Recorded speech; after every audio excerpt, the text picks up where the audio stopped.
ज्ञानोबराय सांगतात की तेनेची पंथे चालू जाता न पडे गुंथा कोठे काही. बसणारी मंडळी, आपल्याला दुसऱ्या पंथात जायची काय गरज आहे महाराज? ज्ञानोबराय तुकोबराने एवढी मोठी परंपरा तुमच्याने माझ्यासाठी करून ठेवली, काहीच गरज नाही. खरं सांगू का महाराज, अरे घरी कामधेनू गाय असताना जर्शीचं दूध प्यायची काय गरज आहे महाराज आपल्याला? ज्ञानोबराय तुकोबराय करील ते काय नोहे महाराज परिपाहे बीज शुद्ध. ज्ञानोबराय सारख्या महात्म्याने, तुकोबराय सारख्या वैराग्यवान व्यक्तीने एवढं सुंदर काही आपल्यासाठी दिलंय, काही जाण्याची गरज नाही. वारकरी संप्रदाय किती सुंदर आहे महाराज. या विश्वाच्या पाठीवर माझ्या वारकरी संप्रदायासारखा संप्रदाय पाहायला भेटणार नाही. एका नास्तिकाने मला प्रश्न केला होता, म्हणे महाराज एवढा जर तुमचा वारकरी संप्रदाय महान आहे तर मग तो अजून महाराष्ट्राच्या बाहेर गेला नाही हो. याचं कारण काय आहे?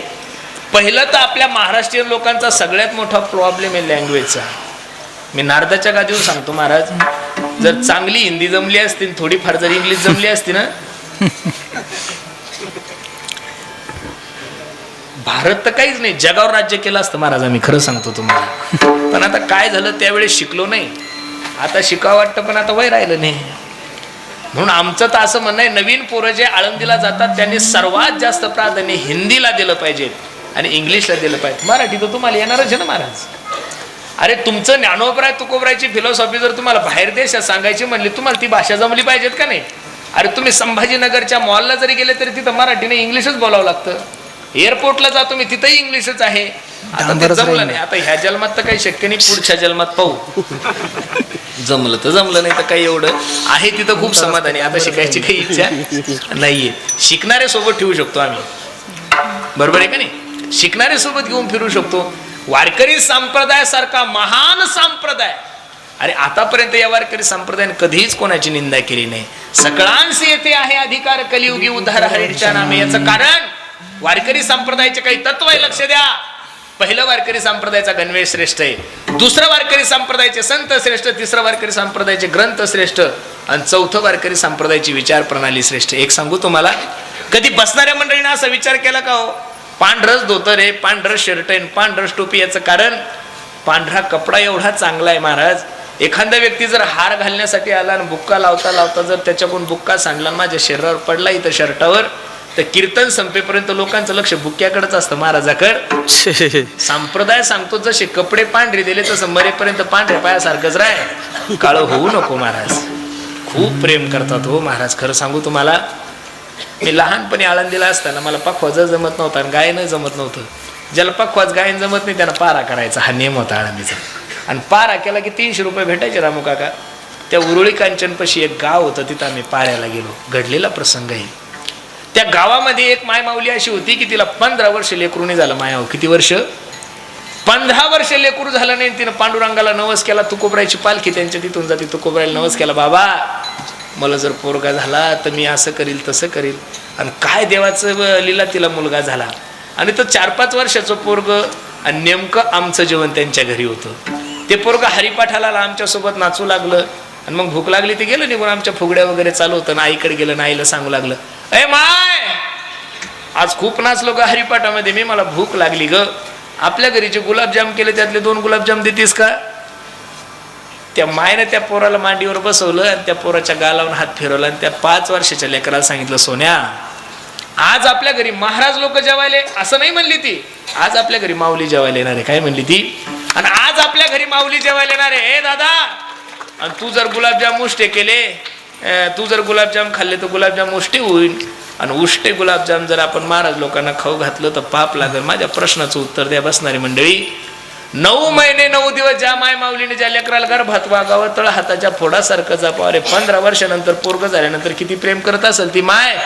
आपण ती माय झाल्यावरच कळलं, आपण शब्दात तिचं वर्णन करू शकत नाहीये. मग ती माय माऊली पोटच्या गोळ्याला गुलाबजाम न देता तुमच्यासाठी राखीव जर ठेवत असेल तर मला तरी असं वाटतं की आपण सुद्धा त्याच लायकीत राहिलं पाहिजे. लायकी सोडली नाही पाहिजेत महाराज. एखाद्या चुकीच्या माणसाकडून काही झालं त्याचा समाजावर परिणाम होत नाही, पण एखाद्या चांगल्या माणसाकडून जर काही चुकलं ना महाराज तर त्याचा सर्वात जास्त परिणाम या गोर गरीब समाजावर होतो. अरे 6-6 महिने अगोदर लोक फोन करून विचारतात, बाबा जेवायला काय करू? जेवायला नाही विचारत हो महाराज. जवाई इंजिनियर नाही, कलेक्टर असू द्या विचारत नाही, जवाई बापू जेवायला काय करणार आहे? महाराजाला 4-4 महिने अगोदर विचारतात, बाबा जेवायला काय घेणार आहे हो? आणि 1 तारीख घेतली की त्या तारखेसाठी 100 फोन करतात महाराज. आमच्या सरपंचाचे सकाळपासून 50 आले असतील मला. महाराज जेवण करणार आहे का, महाराज कुठपर्यंत आले तुम्ही, काय नातं आहे महाराज, काही मी त्यांना दिलं का त्यांनी मला दिलं. ही ताकद फक्त ज्ञानोबा तुकोबरायची. खूप काही दिलेलं आहे महाराज. आपल्या बापदाद्याने पार बागायती मळ्याची जमीन आपल्यासाठी करून ठेवलेली, फक्त आपण आता ती सांभाळायची, विकायची. एकदम आनंद आहे महाराज. जेवढे संप्रदायावर चांगले दिवस आहे तेवढे कुठंच नाहीये.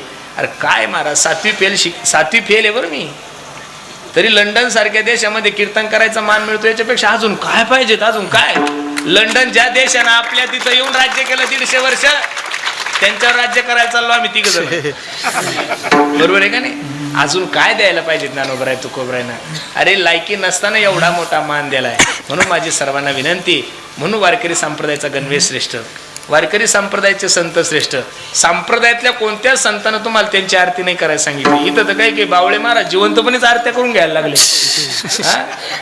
आणि मग अशा आरत्या करतात आणि जेलमध्ये जातात. त्याच्यामुळे ज्ञानोबराय तुकोबराय सोडून कोणाला महाराज म्हणायचं, आम्हाला सुद्धा म्हणू नका. लोकांना सांगतो मी महाराज नाहीये, मी प्रचारक आहे. संप्रदायाची जी उष्टावळी ती घेऊन फक्त तुमच्यापर्यंत पोहोचवतो. मी तुमच्यासारखा साधा माणूस आहे, फक्त मला बोलता येतं. ज्ञानोबराय तुकोबराय सोडून दुसऱ्यावर श्रद्धा ठेवू नका. तुम्ही कोणत्याही महाराजाचं कीर्तन ऐकता आणि त्याला बाबा म्हणतात आणि गुरु म्हणतात आणि त्यानं काही लपडे केले लोक सांगितलं होतं त्याच्या नादी लागायचं. अरे बावळ्या, मी कीर्तनातून सांगतोय ना तुला, ज्ञानोबराय तुकोबराय सोडून कोणाच्या नादी नको लागू. तू तुझ्या मनानच बाबा ठरवतो. ज्याची दाढी मोठी तो सगळ्यात मोठा बाबा. अरे अस्वलाला सुद्धा हातात केस असतात, मग का तू त्याला महाराज म्हणणार आहे का. दाढीवर प्रचार, अरे लोकांची धारणा चुकीची होऊन गेली. लोकांना असं वाटतं ज्याच्या कीर्तनाला पब्लिक जास्त तो सगळ्यात मोठा बाबा. कोण म्हणतंय तुम्हाला. तुम्ही यावर्षी पुरुषोत्तम पाटील ठेवला, पुढच्या वर्षी गौतमीला आणून पहा. भांडणं होतील तर मारामाऱ्या लागतील. प्रसिद्धीवर महाराज नाहीये, पाकिटावर महाराज नाहीये, कीर्तनावर महाराज नाहीये. महाराज फक्त 2च, ज्ञानेश्वर महाराज आणि तुकाराम महाराज. बाकी सगळे सेवक आहे, प्रचारक आहे. आपण कोणी स्वतः महाराज म्हणून घ्यायचं नाही. अजून सुद्धा आमच्या जोग महाराज संस्थेमध्ये महाराज कोणालाच म्हणत नाही, महाराज बुवा म्हणतात. अजून सुद्धा मारुती बुवाच म्हणतात. अजून सुद्धा पांडुरंग बुवाच म्हणतात. अजून सुद्धा कुरेकर बुवाच म्हणतात. बरेचसे लोक बुवा म्हणतात. महाराज फक्त एकच, ज्ञानेश्वर महाराज आणि तुकाराम महाराज. बाकीचे सगळे आपण कोण आहे, बुवा. कोण आहे. हा, आता आपण लावतो म्हणत 120 आणि 420, तो भाग वेगळा आहे. तो त्याच्या पद्धतीने काय नाही आला तो शब्द चुकून. आता हरिभक्त पारायण एवढी सुंदर पदवी असताना लोक काय लावतील काही सांगता येत नाही. म्हणून संत श्रेष्ठ. 3रं वारकरी संप्रदायाचे ग्रंथ श्रेष्ठ. दररोज नवीन गाणं येतं, ज्या वेळेस ऐकलं गाणं ऐका वाटत नाही. 750 वर्ष झाले रूपपात आलोचने अभंग तोच आहे, तरी दररोज नवीन वाटतो. ही वाणी कोणाची, ज्ञानोबरायची. सुंदर ते ध्यान अभंग म्हणल्याशिवाय कीर्तनाला सुरुवात होत नाही. दररोजच पंचपती करताना गायक म्हणतात, तरी सुद्धा अभंग दररोज नाविन्य वाटतो का, ती वाणी तुकोबरायची. म्हणून ग्रंथ श्रेष्ठ, संत श्रेष्ठ, गणवेश श्रेष्ठ आणि विचार प्रणाली का श्रेष्ठ आहे. चोखोबराय पांडुरंगाच्या पायरीवर बसलेले, कबीर महाराज बसलेले आणि ज्ञानेश्वर महाराज आले आणि चोखोबरायनं विचारलं, चोखोबा मंदिरात नाही गेले, पायरीवर का बसले. कबीर बाबा मंदिरात का नाही गेले, पायरीवर का बसले. डोळ्याला धारा लागल्या चोखोबरायच्या कबीर महाराजांच्या. आमची जात दुसरी असल्यामुळं आम्हाला मंदिरात येऊ देत नाही. हो काय ताकद होती माझ्या ज्ञानोबरायची. ज्ञानोबरायने नामदेवरायला सांगितलं, नामदेवराय आजपासून पांडुरंगाच्या गाभाऱ्यात कीर्तन नाही करायचं, कीर्तन करायचं चंद्रभागेमध्ये. आणि महाराज सर्व संतांना घेऊन चंद्रभागेमध्ये कीर्तन केलं. आणि मंदिरातला देव चंद्रभागेत आला. महाराज कुठं आला, चंद्रभागेत आला. नामदेव कीर्तन करी पुढे देव नाचे. काय द्यायला पाहिजे महाराज संप्रदाय. लोक का म्हणून जातीवाद करत असतील. अरे पहिला जातीवाद संप्रदायामध्ये जर कोणी संपवला असेल तर माझ्या ज्ञानोबराय तुकोबरायने संपवलाय. बावळे लोक भाषणाला उभे राहिले की म्हणतात महाराष्ट्र यानं घडवला. महाराष्ट्र कोणीच नाही घडवला. महाराष्ट्र लिहून ठेवाय पुरुषोत्तम पाटलाचे वाक्य. महाराष्ट्र घडवण्यामध्ये जेवढं ज्ञानोबराय तुकोबरायचं योगदान आहे तेवढं कोणाचंच नाहीये. अरे ज्या काळामध्ये शिक्षण व्यवस्था नव्हती, ज्या काळामध्ये कोणती युनिव्हर्सिटी नव्हती, कोणते पार्क नव्हते, काहीच नव्हतं, त्यावेळेस ज्ञानोबरायने पहिला बंड पुकारला या लोकांच्या विरोधात. नाही तर परंपरा आदिनाथ गुरु सगळं सिद्ध, एक गुरु एक शिष्य, ही पहिली परंपरा. जर पहिली बंडखोरी संप्रदायात कोणी केली असेल तर माझ्या ज्ञानोबरायने केली. ती कोणासाठी केली, तुमच्याने माझ्यासाठी सकळांशी येथे अरे एवढे 10 लाख लोक माझ्या ज्ञानोबराय तुकोबरायच्या सोहळ्यात असतात हो. अरे सख्या भावाचं घरात जमत नाही. सख्खे भाऊ 2 जण एकूण एकाचे वैरी झाले. कोणत्या तालुक्याचा आहे, कोणत्या जिल्ह्याचा आहे, कोणत्या जातीचा आहे, तरी सुद्धा 20 दिवस जात सुद्धा विसरत नाही. हा संप्रदायाने दिलेला आदर्श नाही तर काय महाराज. म्हणून वारकरी संप्रदाय सोडून दुसऱ्या संप्रदायाकडे माणसाने जाऊ नये महाराज. अरे आपली आई काळी जरी असली कशी जरी असली तर आपली आई दूध पाजते ना आपल्याला. दुसऱ्याची माय दिसायला जरी सुंदर असेल, खूप गोरीपान असेल, पण लेकराला दूध फक्त आपली मायच पाजू शकते. आणि आपली माय म्हणजे वारकरी संप्रदाय. तेनेची पण ते चालू जाता लपडे गुंठा पुढे काय केलं त्या साधू संतांनी प्रमाण घ्या. मोडोनिया नानामते, मोडोनिया नानामते, हा मोडोनिया नानामते, मोडोनिया नानामते, हे मोडोनिया नानामते, मोडोनिया नानामते, मोडोनिया नानामते, मोडोनिया नानामते. सिद्धांत सौरसु देती सिद्धांत सौरसु देती सिद्धांत सौरसु देती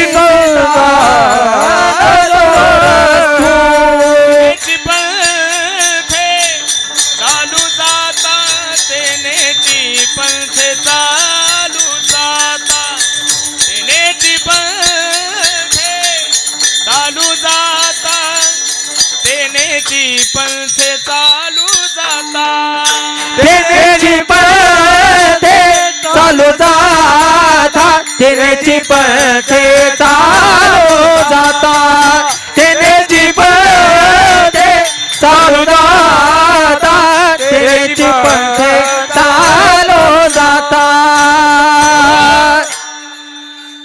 मोडोनिया नानामते काय केलंय त्या साधू संतांनी तुमच्याने माझ्यासाठी. शास्त्रामध्ये 12 दर्शनकार सांगितलेले बाबा. किती दर्शनकार आहे? 12. त्यामधले 6 नास्तिकवादी आणि 6 आस्तिकवादी आहे. या सर्वांच्या विचाराचं मंथन करून सिद्धांत रूपी म्हणजे भक्ती रूपी खाऊ साधकाच्या हातात दिलाय. मोडोनिया वाटा सूक्ष्म दुस्तर केला राज्यभार किती सोपं करून ठेवलंय. स्वल्प वाटे चला जाऊ. अरे त्या उत्तर प्रदेशला जर भागवत शिकण्यासाठी गेले ना महाराज, तर अजून सुद्धा त्या लोकांचा असा नियम आहे की ब्राह्मणानेच कथा सांगायची, बाकीच्यांनी सांगायची. गेलं की 6 महिने पहिलं कर्मकांड करावं लागतं. महाराष्ट्रामध्ये तर सकळांशी येथे आहे अधिकार. अरे वेश्येच्या मुलीला संप्रदाय खांद्यावर घेऊन चाललाय हो महाराज. तुम्ही थोडा तरी संप्रदायाविषयी विचार केला पाहिजे. आपल्या संप्रदायासारखा संप्रदाय जगात दुसरा कोणताच नाहीये. पण लोकांना काय झालंय माहितीये का महाराज, तुमचा बाजार कुठला असतो? इथला गावातलाच असतो का? आपण संभाजीनगरला तुम्ही गेले, संभाजीनगरला गेल्यानंतर एक छोटासा प्रश्न आहे तुम्हाला. पाणीपुरीच्या दुकानावर जास्त गर्दी असती का सोनाराच्या दुकानावर? हो, सोनाराच्या दुकानावर तर गर्दीच कमी होऊन गेली आता. सोनं फक्त तोंडात म्हणायचं, घ्यायच्या नादात पडायचं नाही. 1,30,000 सोनं गेलंय महाराज. ते म्हणजे तोळा, बरोबर आहे का नाही? मग सोन्याच्या दुकानात गर्दी कमी म्हणजे सोन्याचा भाव कमी का हो? पाणीपुरीच्या दुकानावर गर्दी जास्त आहे म्हणजे पाणीपुरी 10 रुपयाला 10 भेटती. आणि पाणीपुरी कशी बनवतात एकदा बनवताना पहा, नाही तर युट्यूबवर जा. नालीचं पाणी वापरतात ते महाराज. 4-4 दिवस आंघोळी करत नाही ते.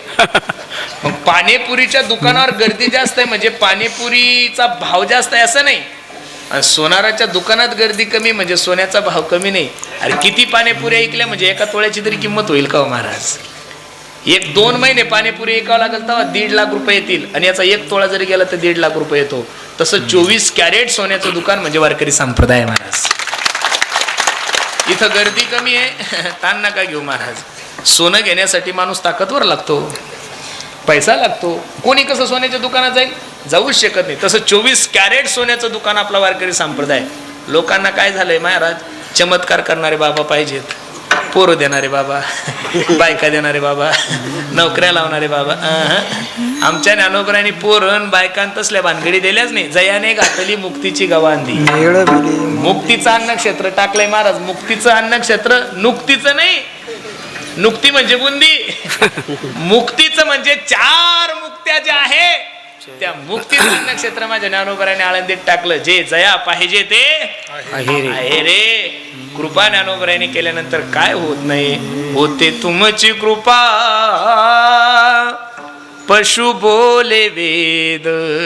अरे रेडा सुद्धा ऋग्वेद बोलू शकतो फक्त सहज दृष्टी पडल्यानंतर. आणि आपल्यावर पडल्यानंतर आपली तो जीवनाचं कल्याण होणार नाही का? नक्कीच होईल. म्हणून त्या साधू संतांनी खूप चांगलं केलंय. आपण फक्त आता एक काम करा. स्वल्प वाटे चला जाऊ वाचे गाऊ विठ्ठल विठ्ठल तुम्ही आम्ही खेळी मेळी गदारोळी आनंदे. म्हणून मोडोनिया नानामते नेते सिद्धांत सौरसू. ज्यांनी मार्ग दाखवला, दुस्तर असणारा परमार्थ तुमच्या आणि माझ्यासाठी सोपा केला, भक्तिरूपी खाऊ साधकाच्या हातात दिलाय, त्या संतांचं वर्णन करत असताना निळोबराय सांगतात, निळामणी ऐसे संत कृपावंत सुखसिंधू. किती कृपा आहे महाराज त्यांची. त्यांची कृपा आहे म्हणून तर आपण जिवंत आहे ना महाराज. आणि सुखसिंधूच्या बाबतीत तर काय विचार करायचा महाराज. काही काही लोकांनी संप्रदायाचा नुसता अपप्रचार लावला हो महाराज. लोक म्हणतात संप्रदाय गरीब आहे, संप्रदाय गरीब आहे. कोण म्हणतंय संप्रदाय गरीब आहे? संप्रदाय कालही श्रीमंत होता, संप्रदाय आजही श्रीमंत आहे, आणि संप्रदाय उद्याही श्रीमंत आहे. अरे नुसतं ज्ञानेश्वर महाराज कमिटीने सांगितलं की आम्हाला 11 किलो सोन्याचा कळस बसवायचा. काय बसवायचा? 11 किलो सोन्याचा.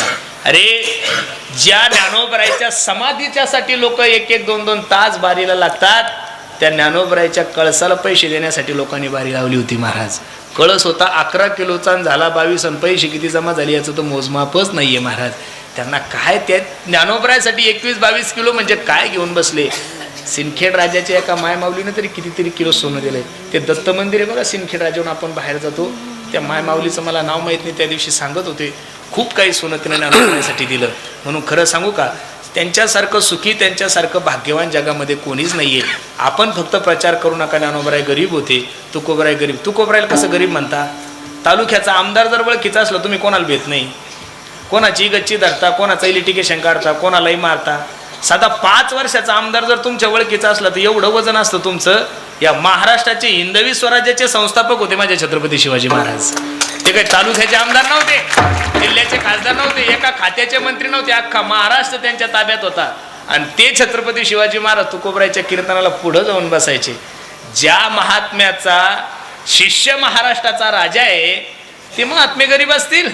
हे तुम्ही चुकीनं अपप्रचार संप्रदायाचा करू.